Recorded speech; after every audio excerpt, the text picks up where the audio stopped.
اللہ اللہ اللہ۔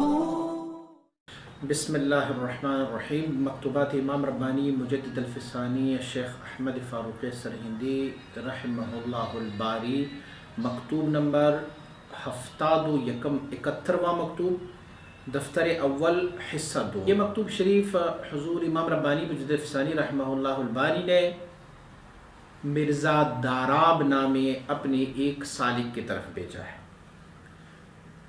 پہلے ہم نے ایک مکتوب شریف پڑھا تھا جس میں سے خانہ کو مکاتیب امام ربانی صاحب مبارک نے بھیجے ہوئے تھے۔ خانہ کا بیٹا ہے، اس کا نام ہے مرزا داراب، ان کی طرف یہ مکتوب شریف بھیجا ہے۔ اور اس مکتوب شریف میں حضور امام ربانی مجدد الفسانی رحمۃ اللہ تعالی علیہ آپ مبارک ارشاد فرما رہے ہیں کہ اللہ رب العزت جو انعام فرمائے اپنے بندے پر، تو اس انعام کے بدلے میں ہم پر شکر واجب ہے۔ اب شکر ہم کیسے ادا کر لیں، وہ ترتیب بھی ہمیں آپ فرمایا کرتے ہوتے۔ آپ فرماتے شکر منعم بر منعم علیہ واجب شرعن و عقلاً، انعام کرنے والے کا شکر جس پر انعام کیا گیا ہے ان کو ادا کرنا واجب ہے، ان کا شکر ادا کرنا واجب ہے۔ یہ شرعاً بھی واجب ہے اور عقلاً بھی واجب ہے کہ اللہ کریم جب کسی بندے پر انعام فرمائے تو پھر عقلاً اور شرعاً دونوں یہ تقاضا ہے کہ ان کی شکر کو ادا کر لیا کرے۔ اور یہ بھی بات معلوم ہے کہ اگر آپ پر کوئی جتنا احسان کر لے، اس احسان کے مقابلے میں اتنا ہی شکر آپ پر واجب ہوتا ہے۔ دنیا میں کسی بندے نے آپ کو 100 روپیہ دیا، یہ ان کی طرف سے آپ کو انعام اکرام ہے، تو 100 روپے کے قدر اور اندازے پر ان کا شکر ادا کرنا واجب ہے۔ اور مشہور و معروف حدیث شریف ہے، من لم یشکر الناس لم یشکر اللہ، جو بندوں کا شکر ادا نہیں کرتے وہ اللہ کا شکر بھی ادا نہیں کرتے، کیونکہ رب کائنات ڈائریکٹ آسمان سے تمہیں نعمت نہیں بھیج رہا، بلکہ اللہ رب العزت کسی وسیلے اور واسطے سے تم پر اپنی انعام عطا فرماتا رہتا ہے۔ اگر ایک بندے نے آپ کو 1 لاکھ انعام میں دیا یا کوئی بہت بڑی چیز آپ کو عنایت کی، تو پھر اس کے مطابق آپ نے شکر کرنا ہوتا ہے۔ نعمت چھوٹی تو شکر بھی چھوٹا، نعمت بڑی تو شکر بھی بہت بڑا ہونا چاہیے۔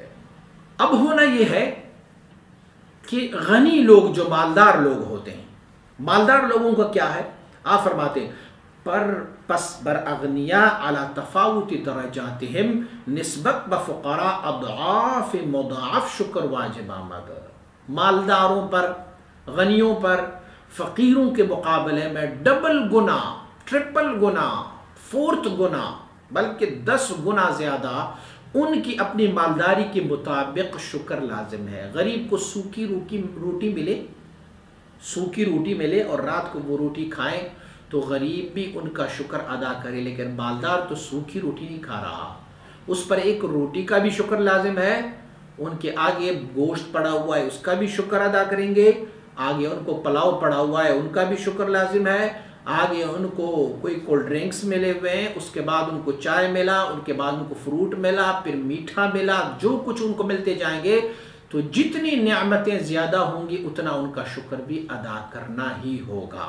اب آپ یہ بات ضرور سماعت فرمائے کہ حضور سید عالم صلی اللہ علیہ وسلم نے کیا فرمایا۔ حضور فرماتے ہیں کہ اس امت کی فقراء اغنیاء سے 500 سال پہلے جنت میں داخل ہوں گے۔ میرے اور آپ کی دنیا کے 500 سال نہیں، بلکہ آخرت کے 500 سال۔ روایت یہ نقل کی ہے امام ترمذی نے حضرت ابو ہریرہ رضی اللہ تعالیٰ عنہ سے، اور فرماتے ہیں کہ حضور صلی اللہ علیہ وسلم نے فرمایا یدخل الفقراء الجنہ قبل الاغنیاء ب500 عام مقدار نصف یوم۔ غنیوں سے فقیر لوگ جو ہیں وہ جنت میں 500 سال پہلے جائیں گے۔ تو اس بات سے آپ اندازہ لگائیں، کیونکہ جو غنی ہوتے ہیں ان کے پاس مال ہوتا ہے اور مال کی شکر ان پر لازم ہے، لیکن چونکہ وہ اس مقدار کا شکر ادا نہیں کرتے اسی لیے وہ جنت میں بھی کم اور لیٹ اور بعد میں داخل ہوں گے۔ اچھا، اب شکر میں کیسے ادا کر لوں؟ شکر کیا ہوتا ہے، کیسے میں کروں؟ کیا میں نے کھانا کھایا اور میں کہوں شکر الحمدللہ، یہ شکر ادا ہو گئی؟ یا مجھے کوئی نعمت ملی اور میں نے اس نعمت کے بدلے میں کہا کہ الحمدللہ، شکر اللہ پاک کا مجھے نعمت ملی، کیا اس نعمت کا شکر ادا ہوا؟ ہاں، اس سے بھی تو شکر اللہ رب العزت کا ہم لسانی زبانی کرتے ہیں، لیکن شکر کا دائرہ جو ہے وہ عملاً ہوتا ہے، لساناً بھی شکر اور عملاً بھی شکر ہو۔ مثلا حضور مجدد فسانی رحمۃ اللہ تعالی فرماتے ہیں کہ شکر ادا کرنے کا طریقہ کیا ہے؟ فرماتے ہیں سب سے پہلے اللہ رب العزت نے آپ پر جو انعامات فرمائے ہیں، جو اکرامات فرمائے، ان کا پہلے شکر یہ ہے کہ آپ کا عقیدہ صحیح ہو۔ اولین بتصحیح عقائد بمقتضائے آرائے فرقہ ناجیہ کے اہل سنت و جماعت، سب سے پہلے آپ کا عقیدہ جو ہے وہ اہل سنت والجماعت کی آراء اور رائے کے مطابق آپ کا عقیدہ ہونا چاہیے۔ اہل سنت والجماعت ما انا علیہ و صحابی، وہ حضور نے فرمایا جس طریقے پر میں اور میرے صحابہ کرام ہے وہ طریقہ اہل سنت والجماعت کا طریقہ۔ دوسرا کیا ہو؟ دوسرے شکر کا ایک طریقہ یہ بھی ہے، وثانیاً باتیان احکام شرعیہ عملیہ است بر وفق آرائی مجتہدین ان فرقہ علیہ، پھر اس کے بعد آپ کو عمل کرنا ہوگا وہ احکام جو شریعت مطہرہ نے تم پر لازم فرمایا، لیکن کیسے عمل کرو گی؟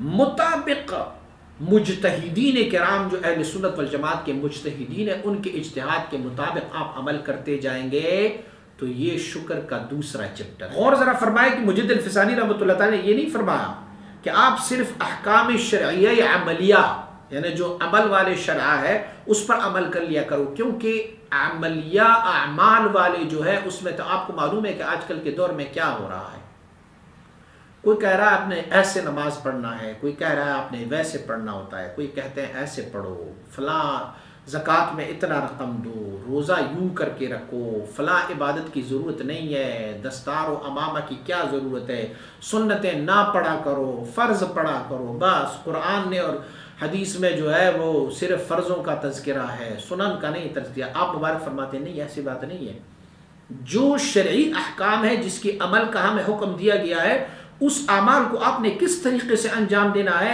مجتہدین کرام نے ہمیں جو فرمایا ہوا ہے، اجتہاد فرمایا حضور کے احادیث میں سے، ان کے مطابق عمل کر لیا کرو۔ اس کا مطلب یہ نہیں ہے کہ میں حنفی ہوں تو امام شافعی صاحب کا مسلک الگ ہے اور امام احمد بن حنبل کا الگ ہے، فلاں کا الگ ہے، فلاں کا الگ۔ ان چاروں مسالک میں جس مسلک پر آپ ہیں اس مسلک کے مطابق اپنی امام کی قول کے مطابق مقتضائے شریعت میں اعمال کرتے رہیں گے۔ سب سے پہلا جز آپ کے عقیدہ صحیح ہونا چاہیے، دوسرا جز عقیدے کے بعد آپ اعمال بھی کرتے جائیں گے۔ محض عقیدہ ٹھیک ہو لیکن عمل نہ کرے تو یہ بھی اللہ کے انعامات کا شکر نہیں ہے۔